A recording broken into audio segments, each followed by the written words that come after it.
सबको जय मसीह की। मैं रेवरेंट वारिंगटन लाल, मेरे पिताजी का नाम इमानुएल जयलाल है और मैं मूलतः गांव पिपलोदा, तहसील अटरू, जिला बारां का निवासी हूँ। वहाँ मेरा जन्म हुआ है और मेरी डेट ऑफ बर्थ जो है 20 जुलाई 1957 है। डेट ऑफ बर्थ में थोड़ा सा फर्क है, इसका कारण मैं बाद में बताऊंगा, लेकिन मैं परमेश्वर पिता का धन्यवाद दिया चाहता हूँ कि मेरा जन्म जो है एक ऐसे परिवार में हुआ जिसमें परमेश्वर का अनुग्रह बहुत हाइट से भरा हुआ था। और यही नहीं, मेरे पिताजी जो थे वो उस गांव के एक प्रधान के रूप में मानो या पटेल के रूप में मानो, पिताजी क्रिश्चियन थे। मेरे दादाजी जो थे वो कन्वर्ट हुए थे और विशेष करके ब्यावर जो अजमेर के पास जगह है वहाँ से वो बिलोंग करते थे। उनको लेकर के अंग्रेज लोग हमारे गांव में, जो कि पिपलोद गांव है, वहाँ लेकर के गए थे और वहाँ सबसे पहला जन्म जो हुआ मेरे पिताजी का हुआ। और मेरे पिताजी का नाम इमानुएल जयलाल, जैसा मैंने बताया आपको। वो अपने जीवन में एक बहुत ही धार्मिक व्यक्ति थे। मिशन स्कूल में वो पढ़ाते थे, हेडमास्टर वो इस स्कूल में थे और उसी स्कूल में हम लोगों को भी पढ़ाया। हमारे अच्छी जमीन जायदाद वहाँ थी और इस प्रकार से उन्होंने हमारी परवरिश की। मेरे 3 भाई 2 बहनें इस समय हैं और सभी जो हैं वो सरकारी नौकरी कर रहे हैं। और बाद में जो मुझसे बड़े वाले भाई हैं उन्होंने नौकरी छोड़ करके खेती का काम शुरू किया। उसका कारण था कि वहाँ पर खेती करने वाला कोई नहीं था। मेरी जो पढ़ाई हुई है 8वीं तक गांव में ही हुई। मिडिल स्कूल मैंने गांव में पूरा किया। मिशन स्कूल थी गांव में और मिशन स्कूल की पढ़ाई जो है आप अच्छी तरह से जानते हैं किस प्रकार से होती है। धार्मिक शिक्षा के साथ साथ ही एक अच्छा वहाँ पर योग्यता प्राप्त करना हमारा रहा। और यही नहीं, वहाँ से जब हम निकले तो एक अच्छे रूप में हम आगे भी बढ़े। उसके बाद मेरी 10वीं तक गांव के पास ही एक कस्बा है अटरू नाम का, वहाँ पर मैंने 10वीं कक्षा को पास किया। और इसके बाद मेरे पिताजी को ऐसा लगा कि ज़मीन को संभालने वाला कोई नहीं है, तो मेरे पिताजी ने मुझे, क्योंकि मैं सबसे छोटा घर में था, ज़मीन के लिए घर पे रखा, खेती करने के लिए घर पे रखा और मुझसे ये कहा गया कि अब तू ही इस खेती को संभालेगा। खेती हमारी ज़्यादा थी इसलिए संभालना जरूरी था। तो मैंने 10वीं पढ़ने के बाद खेती को संभाला। 2 साल तक मैं खेती करता रहा, हल चलाए, सब कुछ काम किया, खेत में खलियान में रह करके मैंने काम किया। और वो जीवन भी जो कि खेती का, किसानी का है, मैंने अपने उसमें जीवन काल में जिया है। साथ ही इसके बाद मुझे ऐसा लगा कि मैं खेती नहीं कर सकता हूँ, तो मैं वहाँ से छोड़ करके बांसवाड़ा आ गया। बांसवाड़ा आने के बाद यहाँ पर मैंने 11वीं, जो उस समय बोर्ड हुआ करती थी, 11वीं की परीक्षा दी। और उसी के साथ साथ 1977 में मैं जब बांसवाड़ा आया तो वहाँ मैंने अपने लिए कुछ नौकरी भी ढूंढी और माही प्रोजेक्ट जो यहाँ पर है उसमें मैंने एक टेम्परेरी नौकरी आरंभ की। यहाँ पर मेरी सिस्टर रहा करती थी जो कि सरकारी अस्पताल में फर्स्ट ग्रेड नर्स थी। मैं उन्हीं के पास रहा करता था और इस प्रकार से मैं नौकरी के साथ साथ मैंने 11वीं की परीक्षा को पास किया।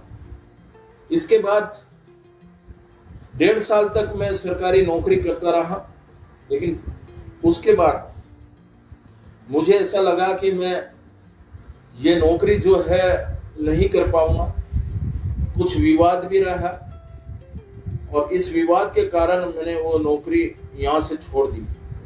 उसके बाद मैं वापस कोटा, जहाँ मेरे बड़े भाई साहब रहते हैं, उनकी मिसेस वहीं पर नौकरी करती है, उनके पास मैं चला गया। मेरे बड़े भाई साहब जो हैं वो इमानुएल इंस्टीट्यूट जो है या बिलीवर्स असेंबली जो कहलाती है उसमें सेवकाई कर रहे थे, और इसके पहले उन्होंने वहाँ पर एचएम का काम भी किया स्कूल में। लेकिन वहाँ पर रहते हुए जब मैं अपने भाई और भाभी की संगति में रहा तो मुझे प्रभु ने आकर के पकड़ा। जब प्रभु ने मुझे आह्वान किया उसके बाद मैंने वहां पर बपतिस्मा लिया। मैंने 1989 में, जो कि नवंबर का महीना था, मेरा नया जन्म हुआ और मैंने पानी का बपतिस्मा लेकर के अपने जीवन को प्रभु के साथ जोड़ दिया। उसके बाद मेरी सेवकाई का कार्य आरंभ हुआ। परमेश्वर चाहता था कि मैं सेवकाई करूं, तो सबसे पहले मैं कैंपस क्रूसेड से जुड़ा। उस समय कैंपस क्रूसेड में जीसस फिल्म करके एक प्रोजेक्ट चला करता था कैंपस क्रूसेड के द्वारा, और उसी जीसस फिल्म के काम को मैंने अपने हाथ में लिया और उस कैंपस क्रूसेड में एक टीम का लीडर बना करके मुझे भेजा गया, और वो काम हमने जाकर के टोंक जिला जो है वहां पर किया। प्रोजेक्ट हमें दिए गए और हम जाकर के गांव-गांव में जाते थे और वहां पर जाकर के प्रोजेक्ट के द्वारा जीसस फिल्म, जो कि उस समय हिंदी में डब थी, उसको दिखाया करते थे। और कई लोगों ने उस फिल्म को देखा, कई गांवों में हम गए और बड़े इंटरेस्ट लेकर के उस समय लोग उस फिल्म को देखा करते थे।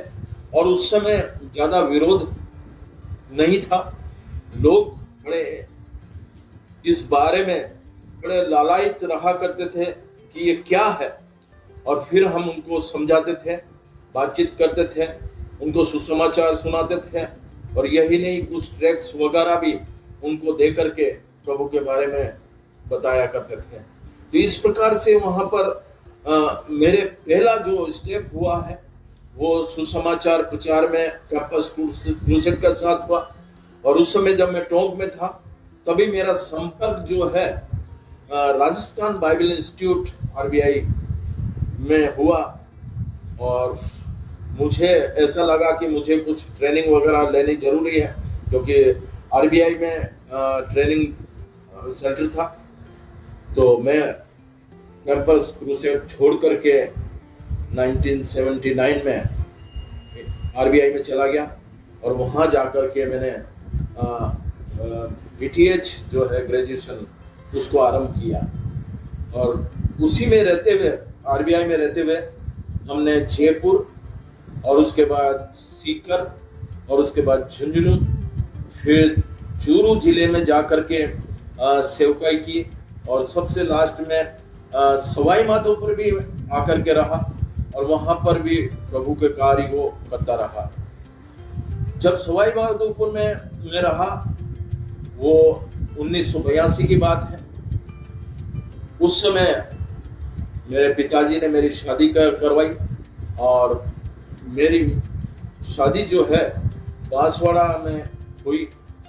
बांसवाड़ा में होने के कारण और साथ ही जो ट्रेनिंग थी वो पूरी होने के कारण मैं वहाँ आरबीआई को छोड़ करके बांसवाड़ा आ गया। और बांसवाड़ा आने के बाद मैं वापस उसी काम पर, उसी नौकरी पर जहाँ पहले करा करता था, उसी नौकरी पर जाकर के लग गया। उस समय नौकरी मिलना कोई मुश्किल का काम नहीं था, लोगों को बुला बुला करके नौकरी पर रखा करते थे। और ये प्रोजेक्ट जो था उस समय ऐसा था कि टेम्परेरी नौकरी जो है उसमें किसी को भी रख लिया जाता था। तो मैं जिस प्रकार से पहले वहां पर नौकरी कर रहा था, वापस उसी में आकर के मैंने नौकरी आरंभ कर ली, और मैं 1982 से लगातार बांसवाड़ा में रह करके माही प्रोजेक्ट में नौकरी करता रहा। लेकिन इसके साथ साथ जब प्रभु ने मेरी अगुवाई की थी, प्रभु ने मुझे पकड़ा था, तो मैं सुसमाचार प्रचार का काम भी करता रहा। और यहाँ पर बांसवाड़ा में अलग अलग गांव में जाकर के सुसमाचार प्रचार का मैंने काम किया। कई जगह जाकर के ट्रैक्ट्स भी बांटे, कई सोसाइटियों के साथ मिल करके मैंने इस सेवकाई को काम किया। मुझे मालूम है ऐसी जगह पर जहाँ की भारी विरोध होता था, जैसे तलवाड़ा जगह करके जो यहाँ पर जगह है, वहाँ पर भारी विरोध होता था, लेकिन उस समय में हम वहाँ पर भी गए और जाकर के हमने वहाँ पर ट्रैक्ट्स बांटा और प्रभु के काम को किया। इसके बाद छींच जैसी जगह जहाँ पर वहाँ पर भारी विरोध है, वहाँ पर भी गए, जाकर के ट्रैक्ट्स जब बांट रहे थे तो वहाँ के लोगों ने भारी विरोध किया और हमें धक्के दे करके वापस वहाँ से बाहर निकाल दिया। हम चुपचाप वापस उस जगह को छोड़ करके अपने घर आ गए। तो इस प्रकार से सेवकाई का काम मैं करता रहा, साथ ही नौकरी भी मेरी चलती रही। लेकिन इसके साथ साथ मैं अपने चर्च, जो कि मेनलाइन चर्च है, और मैं जो हूँ संस्थान चर्च CNI का सदस्य हूँ, वो उससे जुड़ा रहा। वहाँ भी मुझे काफ़ी अच्छे मौके मिले। मैं एल्डर रहा और वहाँ पर क्वायर का लीडर रहा। यूथ फेलोशिप में रह करके मैं लीडरशिप करता रहा। और इसके साथ ही सुसमाचार प्रचार में किया करता था। तो वहाँ पर हमारे जो इंचार्ज हुआ करते थे वो मुझे कई बार मौका देते थे प्रचार करने का, और इस प्रकार से पुलपिट भी मुझे दिया गया और इस प्रकार चर्च में सेवकाई मेरी चलती रही। फिर आवश्यकता हुई कि मैं पास्टरीय सेवकाई करूं, तो 1997 में मेरा डीकन के लिए ऑर्डिनेशन हुआ। और जब ऑर्डिनेशन हुआ तो मुझे सबसे पहले शांति भवन चर्च जो खारिया है वहाँ पर नियुक्त किया गया, और सबसे पहले उस जगह जाकर के मैंने अपनी सेवकाई का काम किया। उसके बाद भुजाबारा में भी रहा, और उसके बाद संस्थान चर्च में मैं आकर के रेवरेंड V.A. गुडविन के असिस्टेंट में काम करता रहा, और वहाँ पर आखिर तक सेवाएं देता रहा। डीकन की सेवकाई मेरी रही है। इसके साथ साथ ही मुझे डूंगरपुर एरिया भी सौंपा गया। डूंगरपुर में भी मैं जाकर के अपनी सेवाओं को दिया, और वहाँ पर भी लोगों के साथ मिल करके कलीसियाई रूप में संगति की। और इस प्रकार से सेवकाई का काम जो था, जिस प्रकार से राजस्थान डायसिस के साथ में जुड़ा हुआ था, और एक अवैतनिक रूप में मैंने अपनी सेवाएं, पास्टरीय सेवाएं दी, क्योंकि मैं एक सरकारी नौकर था, सरकारी नौकर होकर के भी काम कर रहा था। और 1992 में जब माही प्रोजेक्ट में सरप्लस कर दिए गए तो हमें शिक्षा विभाग में भेज दिया गया, और मैं उसके बाद शिक्षा विभाग में जाकर के अपनी नौकरी को करने लगा। शिक्षा विभाग में जब मैं आया तो सबसे पहले बांसवाड़ा में जो सबसे बड़ी स्कूल है, गर्ल्स स्कूल, वहाँ पर मैं 93 में आकर के काम करने लगा। और वहाँ पर रहते हुए मैंने अपने काम को किया, लोगों के साथ या स्टाफ के साथ, मान लीजिए अधिकारियों के साथ जो मेरा व्यवहार रहा है वो बहुत ही एक अतुल्य रहा है। लोग जो थे मुझे बहुत पसंद किया करते थे। कभी भी किसी के साथ बुराई मैंने नहीं की, क्योंकि मैं जो था प्रभु को मानने वाला था, प्रभु को जानने वाला था, और प्रभु का सा व्यवहार मैंने उनके साथ किया। और इस बात को लेकर के वो मेरे साथ बहुत प्रभावित हुए, और मेरे साथ उन्होंने इस प्रकार का व्यवहार किया कि ये बहुत ही एक अच्छा व्यक्ति है। और मैं अपने कामों में भी उनको बहुत संतुष्ट किया करता था। कभी किसी को शिकायत का मौका मैंने नहीं दिया, और ना ही किसी के विषय में कोई शिकायत मैंने अपने जीवन से की। लोगों की बराबर सुनता था, लोगों के बराबर जो स्टाफ होता था उनका बराबर काम किया करता था। और इस प्रकार से सरकारी नौकरी में मैं एक अच्छा अपनी गवाही को रखता रहा। इसके साथ साथ ही शिक्षा विभाग में जब मैं बना रहा तो मैं कई लोग शिक्षा विभाग में मेरे को पहचानते रहे, और यदि आज भी मेरे विषय में किसी से जाके पूछेंगे तो वो बताएंगे कि हाँ, बहुत अच्छा आदमी है। जितने भी संस्था प्रधान रहे गर्ल्स स्कूल में, क्योंकि जिले की सबसे बड़ी स्कूल थी, और वहाँ पर एक क्रिश्चियन व्यक्ति को नौकरी करना बहुत ही भारी काम था, क्योंकि विरोधी लोग जो थे ना, वो बहुत परेशान किया करते थे। वो नहीं चाहते थे कि क्रिश्चियन लोग जो है ऐसी बड़ी स्कूल में रहे, ऐसी जगहों पर रहे, या विशेष करके शहर की स्कूलों में नौकरी करें। तो लोगों ने कई प्रयास किए, मेरा ट्रांसफर कराने का भी प्रयास किया, मुझे वहां से हटाने का भी प्रयास किया। जो चार्ज मेरे पास रहा करता था, उसको चार्ज को भी मेरे से हटाने की बहुत कोशिश की, लेकिन जब परमेश्वर मेरे साथ था तो लोग मेरा कुछ नहीं बिगाड़ सके। और मैंने लगातार 20 वर्ष तक एक ही जगह पर रह करके अपनी नौकरी को अंजाम दिया। वहीं पर मेरा प्रमोशन हुआ, और प्रमोशन रहने के बाद भी मैं वही काम करता रहा, और मैंने उसी स्कूल से अपनी सेवानिवृत्ति भी ली। मेरा रिटायरमेंट जो है 2017 में हुआ, और 17 में रिटायर होने के समय में मैं आप लोगों को बात बताना बहुत जरूरी समझता हूँ, क्योंकि मेरी गवाही जो है वही है। जब रिटायरमेंट का समय था और जिस दिन मेरा रिटायरमेंट होने वाला था, वहाँ पर जो संस्था प्रधान थी, बहुत ही अच्छी संस्था प्रधान थी, उन्होंने वहाँ पर बहुत बड़ा आयोजन किया। लड़के जो थी उस समय 500 लड़के उस स्कूल में पढ़ा करती थी, वो सब वहाँ पर इकट्ठी थी।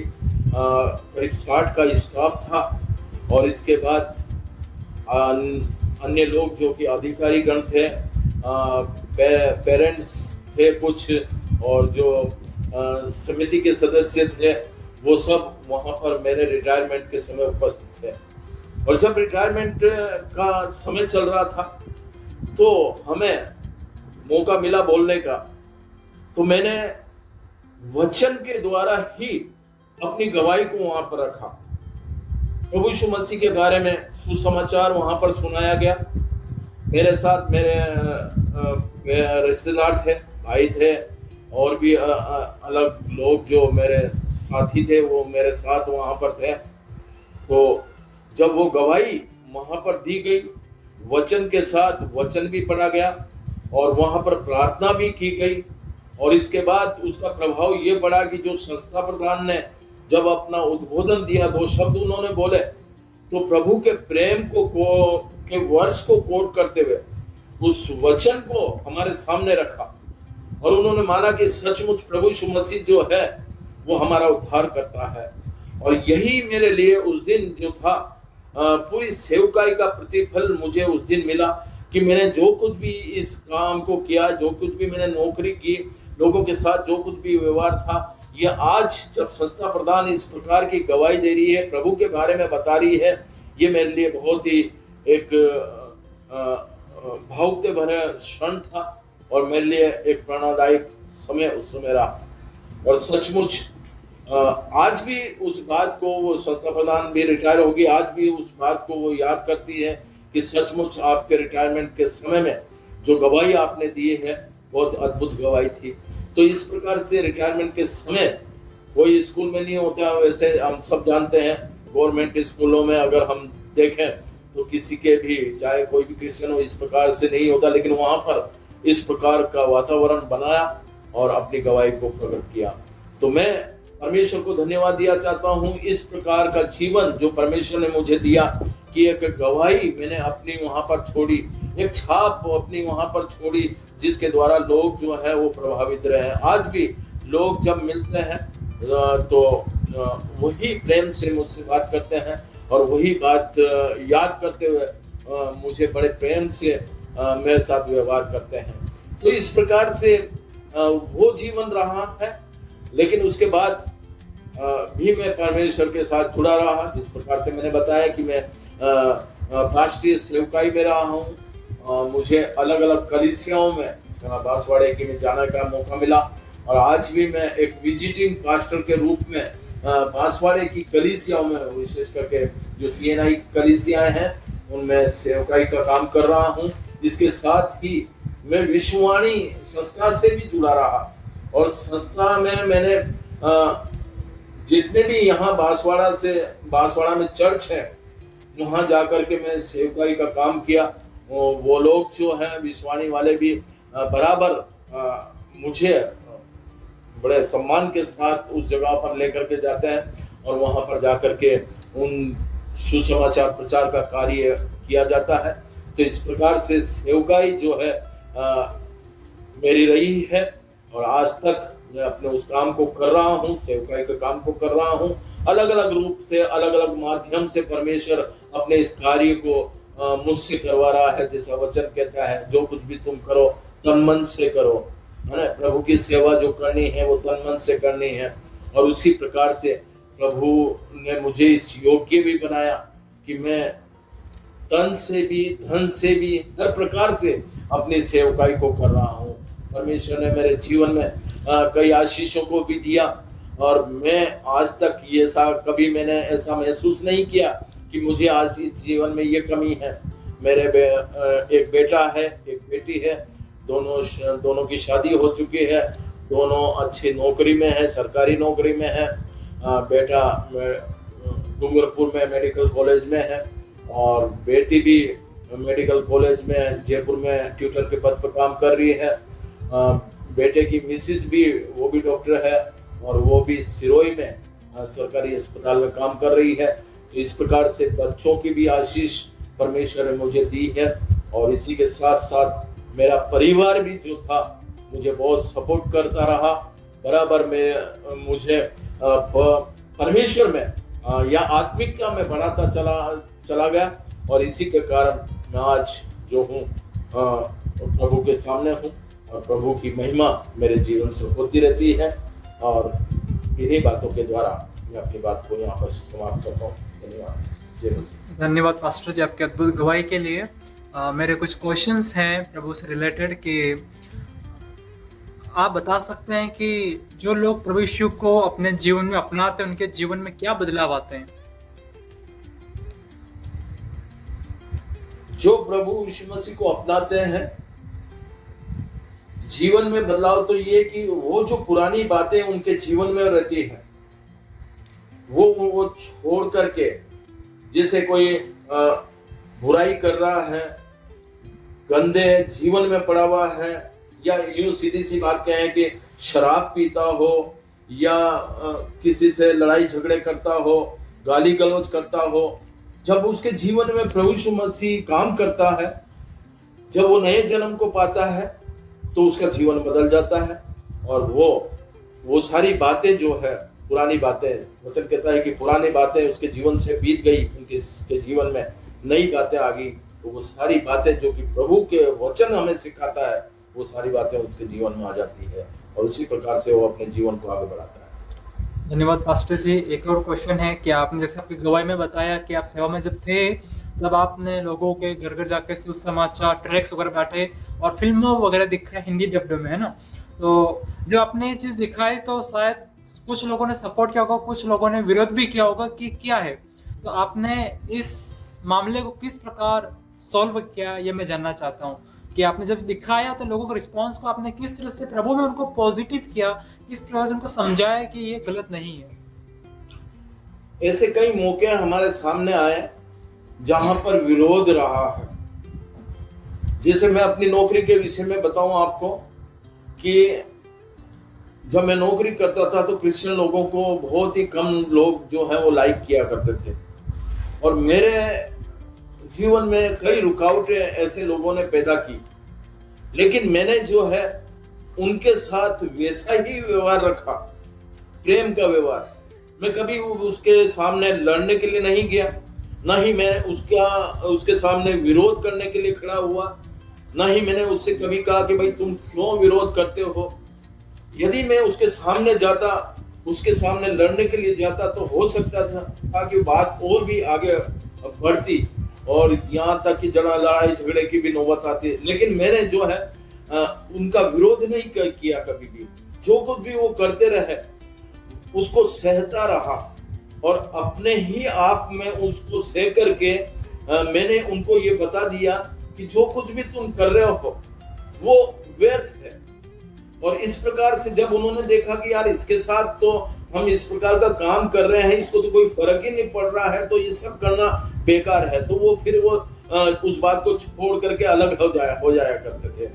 मैं सच्ची गवाही दूं, मेरे साथ जो काम कर रहा था यूडीसी था ऑफिस में, तो वो बहुत विरोध किया करता था। उसको जेलसी ये थी कि मैं जो काम कर रहा हूँ वो काम मेरे पास आए या वो चार्ज मेरे पास आ जाए, तो उसके लिए उसने बहुत प्रयत्न किए। संस्था प्रधान को लिख करके देता था, जो बड़े ऑफिसर थे उनको लिख करके दिया करता था, कलेक्टर तक जा करके शिकायत किया करता था कि ये तो मतलब छोटे पद पे है, इसको ये चार्ज दे रखा है। लेकिन मेरी जो ईमानदारी थी, मेरा जो काम था, उसको देख करके मेरा संस्था प्रधान जो था बहुत प्रभावित था, इसलिए मुझे वो काम दिए उन्होंने दे रखा था।